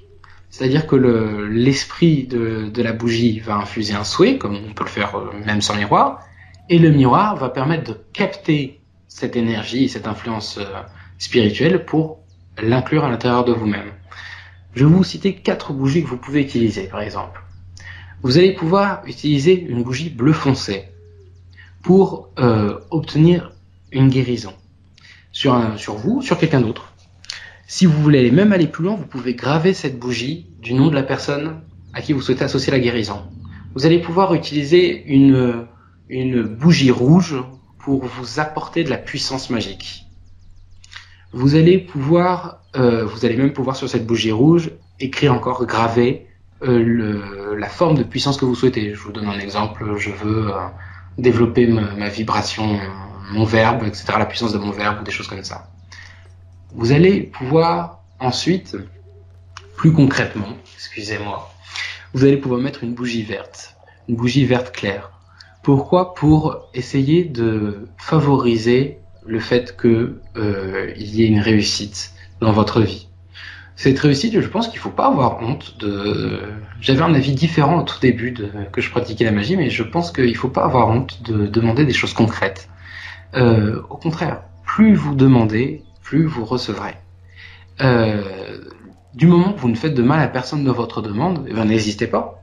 Et cette bougie verte peut vous apporter une réussite professionnelle ou simplement une subsistance plus facile quand vous rencontrez des difficultés financières ou professionnelles, ou pour trouver un emploi ou je ne sais quoi. Et vous allez pouvoir graver dessus qu'est-ce que vous souhaitez concrètement, toujours de façon courte. Et la dernière bougie que je vais vous proposer, qui elle est associée plus à l'initiation, on va la traiter de façon un peu différente, c'est que là dans votre miroir magique, vous allez juste tracer un cercle avec le nom de votre esprit. Et la bougie que vous allez mettre devant, vous allez mettre une bougie jaune claire. Vous allez l'allumer, donner un nom à votre bougie comme toujours, que vous inventez ce jour-là, et vous allez fixer la flamme de cette bougie en essayant de vous concentrer sur un don, un pouvoir magique, que ce soit la clairvoyance, que ce soit la capacité à guérir, que ce soit la puissance magique ou je ne sais quoi, et vous allez vous servir de ce va-et-vient entre l'esprit de la bougie et l'esprit de votre miroir pour vous initier, vous auto-initier à un pouvoir magique.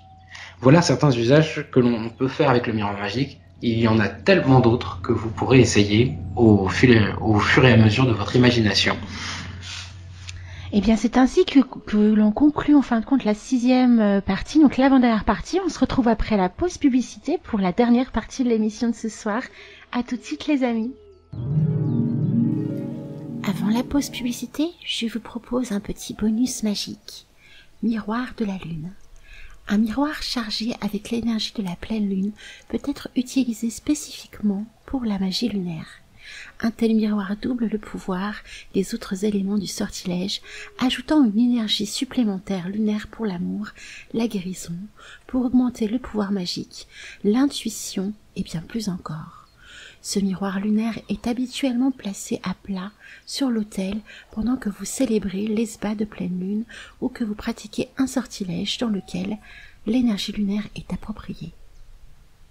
Vous pouvez retrouver cet élément dans le miroir de la sorcière, usage, tradition et magie du miroir de Mickey Muller aux éditions Danaï. On se retrouve juste après la pause publicité. Radio Arcadie. Arcadie.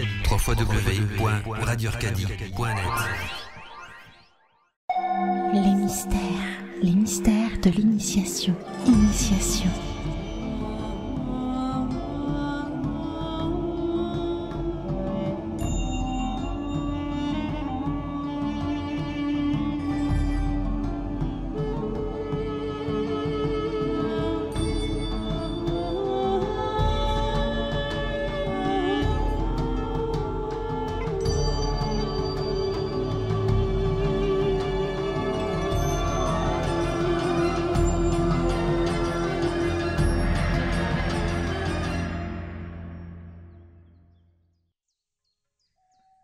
Eh bien, on arrive à la fin de notre émission. C'est la toute dernière partie. Et Henri, donc, tu vas nous transmettre donc un rituel en particulier. Tout à fait. Mais peut-être juste avant ce rituel qui va faire la clôture de cette nuit, j'avais parlé qu'on discuterait du fait du contact avec des esprits ou des guides. Le miroir peut nous permettre de contacter des esprits en particulier. Je profite un petit peu de cet élément-là qui n'est pas directement en rapport avec la magie de l'eau pour vous parler du contact avec les esprits dont il ne faut pas avoir peur, comme d'habitude. Il n'y a aucun esprit à craindre ici.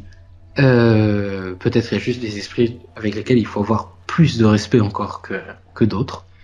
Mais un esprit pour lequel on va avoir du respect ne nous fera pas de mal. Le contact avec les esprits est fondamental. Personnellement, je vous raconte un peu mon expérience personnelle. J'ai pratiqué la magie pendant un moment avant de commencer à prendre contact avec les premiers esprits. Au départ, je me disais que l'évocation, c'était quelque chose de trop compliqué, etc. Voilà, que c'était pas pour moi, que j'étais pas prêt. Voilà. Un jour, j'ai essayé et j'ai pas réussi. J'ai essayé 3 fois de suite au cours d'une retraite spirituelle qui avait duré 3 jours. C'était extrêmement intense, extrêmement compliqué. J'étais extrêmement déçu que ça n'ait pas marché. Mais la dernière fois que j'ai essayé, les 3 fois de cette retraite, la dernière fois où j'ai essayé, alors il n'y a pas du tout eu une manifestation comme il doit y en avoir une normalement en évocation, mais il n'y a pas du tout eu d'apparition dans le triangle d'art, qui est donc l'endroit où ça doit apparaître normalement l'esprit, mais il y a eu une manifestation sur la droite, un peu au fond. Il y a eu une manifestation qui a été intéressante et j'étais en train d'essayer d'évoquer Raphaël, l'archange. Et cette manifestation, finalement, elle n'a pas été transcendante. J'ai pas eu d'informations, il n'y a pas eu de communication, il n'y a pas eu de discussion, etc. On m'a pas transmis les fameux sceaux qui seraient transmis dans les évocations. Et ça a duré peut-être une demi-heure, cette manifestation lumineuse. Et à l'issue de cette demi-heure, je suis sorti du rituel, à la fois content et déçu, parce que ça s'était pas passé comme on en parle dans les livres. Et au fur et à mesure du temps après ce rituel, j'ai eu une obsession, finalement, c'est que je me rendais compte que ce phénomène lumineux qui avait eu lieu sur le côté avait été... c'est comme s'il y avait eu une transmission par la lumière, si vous voulez, qui avait apporté beaucoup d'informations. Pas des informations comme on l'entend, c'est ça qui était frustrant. C'était pas des informations concrètes, c'était pas des éléments qu'on peut écrire, c'est pas des éléments dont je peux vous parler vraiment concrètement. C'est juste que aujourd'hui, je ne verrai et je ne parlerai plus jamais de Raphaël de la même manière. Alors que si vous me parlez de Gabriel, Uriel ou Michael, j'ai jamais fait d'évocation dessus. Et je ne connais que le savoir des livres. Raphaël, finalement, il y a eu une transmission particulière dont je me rappellerai toute ma vie et j'ai une relation finalement aujourd'hui avec lui toute particulière. Et peut-être c'est ça qui me fascine dans le contact aux entités, c'est que quand vous avez rencontré une entité, ça se passe pas comme vous voulez peut-être, mais vous allez toucher son énergie et au fil du temps, la transmission va continuer d'avoir lieu même quand on est des années après cette évocation.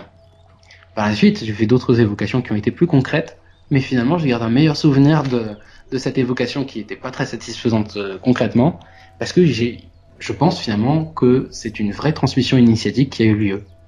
Et donc du coup, je ne saurais assez vous inviter à essayer de prendre contact avec des entités.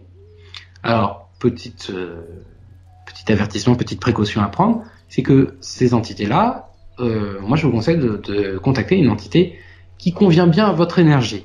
Voilà.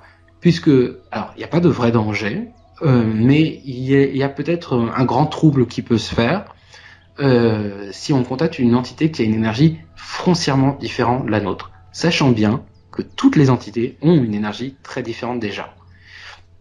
Quand on est avec une entité comme Raphaël, l'énergie est extrêmement différente, extrêmement intense, elle est presque gênante quand la présence est là, mais elle est absorbable. Si vous allez contacter une entité très puissante, plus puissante encore que Raphaël, ou un peu particulière, c'est-à-dire un peu basse, eh ben vous allez pouvoir être vraiment troublé. C'est rien de grave, c'est rien de catastrophique, il faut arrêter de catastropher la magie, mais ça peut être très troublant et un peu désagréable. Donc mieux vaut travailler avec une entité qui convient bien à votre façon de penser, et ce contact avec cette entité, vous allez recevoir beaucoup d'informations. Et l'exercice que je vais vous proposer, eh ben, c'est comment contacter une entité à travers le miroir magique. Ce que je vous invite à faire cette fois-ci, et chose que je n'ai pas précisée, j'y pense pendant cette émission, c'est que on n'a pas parlé de la forme du miroir. Eh oui. Et moi, je vous conseille de prendre un miroir rond. Circulaire, c'est le miroir, peut-être c'est comme en talismanier, c'est la forme la plus universelle, donc la plus simple à appréhender. Après, si on veut faire un miroir de défense, par exemple, un miroir triangulaire va être beaucoup plus puissant. Mais pour le miroir du quotidien, je vous conseille un miroir circulaire. Donc, ce que l'on va faire, tout simplement, c'est que on va se placer, nous, un peu plus loin de notre miroir que d'habitude, un bon mètre et demi de notre miroir, et on va autour de notre chaise, ou debout, ou assis par terre comme on le préfère, on va placer un certain nombre de bougies. On va placer 6 bougies autour de nous, formant un cercle. Des petites bougies conviennent très bien, pas besoin d'acheter des bougies qui coûtent cher. Et sur notre miroir, on va placer le nom de l'entité que l'on souhaite contacter. Je vous invite peut-être à contacter des entités un peu simples en premier lieu. Vous trouvez tout un formulaire d'entités dans le livre de Franz Bardon, La clé de la magie évocatoire. Je vous conseille de commencer par les tout premiers. Et vous inquiétez pas, même si bien sûr que vous n'avez pas fini le premier livre de Franz Bardon, Le chemin de la véritable initiation magique, parce que malgré le fait qu'il y ait plein de gens qui disent qu'il l'ait fini, je pense que personne ne l'a fini. Autrement, tout le monde serait des grands sages. Vous pouvez commencer à faire un contact parce qu'il ne s'agit pas d'une vraie évocation, il n'y a pas de souci. Donc vous pouvez contacter cette entité en traçant le nom de cette entité dans un cercle qui est lui-même encadré d'un premier triangle pointe vers le haut et d'un deuxième triangle pointe vers le bas. Donc vous avez le nom de l'entité, vous avez un cercle autour, vous avez un triangle vers le haut et un triangle vers le bas. Le tout s'imbrique. C'est ce que vous allez tracer sur votre miroir. Vous, quand vous êtes à l'intérieur de votre cercle magique, entouré de 6 bougies veilleuses, chauffe-plat, blanches, vous allez placer une bougie de la couleur de l'entité. Il est fondamental dans une évocation, dans un contact avec un esprit, même si c'est pas une vraie évocation, de créer l'ambiance de l'esprit, puisqu'il faut changer la vibration du temple, autrement elle ne pourra jamais venir. Donc il faut mettre une bougie de la couleur de l'entité. Parfois c'est difficile de savoir quelle est la couleur. Dans Franz Bardon c'est assez simple, vous avez des entités élémentales. Donc vous allez pouvoir simplement mettre la couleur de l'élément. Le feu c'est rouge, l'air c'est jaune, la terre c'est marron, et l'eau c'est bleu, foncé bien entendu. Cette bougie, vous allez pouvoir la placer à la droite de votre miroir. Et à la gauche de votre miroir, vous allez pouvoir faire une fumigation. Donc placer de l'encens. Je vous conseille, si vous en avez la possibilité, de travailler avec de l'encens en grains. C'est beaucoup plus puissant, c'est beaucoup plus intense que l'encens en bâton. Et il y a moins d'additifs dedans, si vous utilisez un encens naturel. Cet encens, bien sûr, on pourrait adapter exactement le bon encens par rapport à l'entité. C'est extrêmement complexe, c'est pas si utile que ça en réalité. Je vous conseille d'utiliser de l'oliban, qui est l'encens. En fait, quand on dit encens, on parle d'oliban. Le reste sont des parfums, ce n'est pas de l'encens. Donc on va mettre de l'oliban et on va se placer dans notre cercle magique. On va commencer par faire une méditation pour essayer de s'aligner. On va ensuite ouvrir les yeux et on va fixer la bougie. On va invoquer à l'intérieur de la flamme de cette bougie, qui est un peu sur la droite de notre miroir, 10 fois le nom de l'entité. Après, on va revenir et on va fixer la fumigation de l'encens. Et dans cette fumigation, on va réinvoquer 10 fois le nom de l'entité. Et on va laisser cette fumée remplir entièrement notre oratoire. Et après, on va revenir sur la flamme de la bougie et on va utiliser un nom de Dieu pour appeler l'entité. Donc le nom de Dieu que je vous conseille, si vous en avez pas un que vous appréciez particulièrement, c'est Adonai. C'est peut-être le plus accessible pour l'homme. Donc on va utiliser Adonai, on va demander par Adonai que cette entité se manifeste. Et donc on va demander ça à la bougie, puis on va retourner sur la fumigation, on va la regarder, puis on va refaire la même demande 10 fois. Et après on va venir sur le miroir. Et on va fixer le centre du miroir, et on va le fixer pendant au moins 10 minutes. Et là on va avoir un premier contact avec l'énergie de l'entité. N'ayez aucune crainte, de toute façon l'entité ne se manifestera pas. Si elle se manifeste, eh ben c'est que vous êtes béni des dieux et que l'entité veut vraiment vous parler. Donc vous n'avez aucune crainte à avoir si elle se manifeste. Mais 90% du temps, elle ne se manifestera pas et vous allez juste avoir accès à son énergie. Et c'est extrêmement intéressant. Et comment on se rend compte qu'on a cette énergie qui est accessible, il se passe quelque chose en particulier, enfin, il y a une vibration, une émotion qui se met en place? Eh ben alors, écoutez, je ne sais pas. C'est-à-dire que c'est différent pour chacun. C'est différent pour chacun. Et la seule chose, c'est que, en tout cas, s'il y a une manifestation, vous le saurez. Vous n'aurez pas d'hésitation. Moi, les pratiques que j'ai fait, c'était des rituels d'évocation, donc des rituels très longs et complexes, etc., qui n'ont rien à voir avec l'usage du miroir magique. Et donc là, bah vous le voyez, hein, quand vous avez passé 3 heures à préparer un rituel et qu'il se passe rien, et quand il se passe quelque chose, vous voyez très vite la différence. Mais là, le miroir magique, on n'est pas sur une vraie évocation, il ne va pas y avoir une manifestation qui va vous prouver que vous voyez vraiment l'entité. Vous allez ressentir l'énergie de l'entité. Et je pense le meilleur moyen de savoir est-ce que ça marche ou pas, c'est est-ce que dans les 10 jours qui suivent, vous avez encore l'imprégnation de cette entité. Parce que ce qui nous intéresse dans l'entité, c'est simplement en fait son énergie, la particularité de sa vibration. Et donc comme ça, vous le saurez. D'accord. Et écoute, Henri, c'était vraiment une magnifique émission. Est-ce que tu as des petits compléments à nous transmettre avant qu'on conclue cette émission ?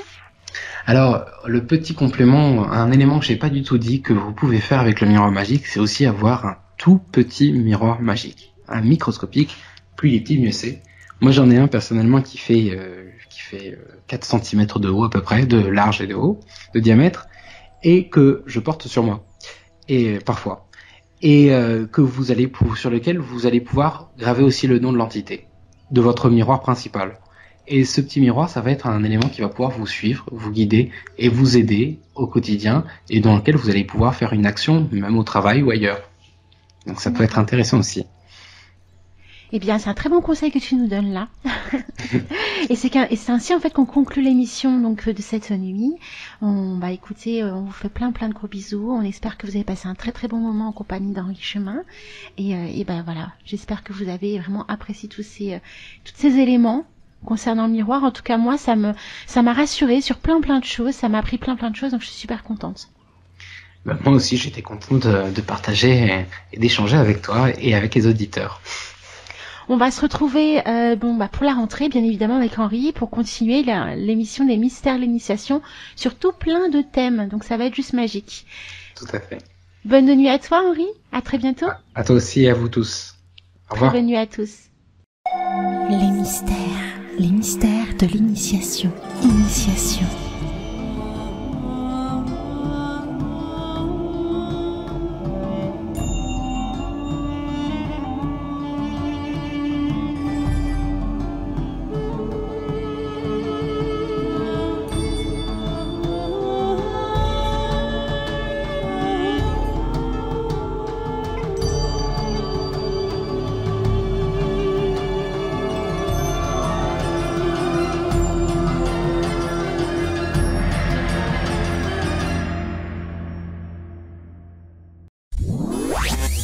Le son magique d'Arcadie.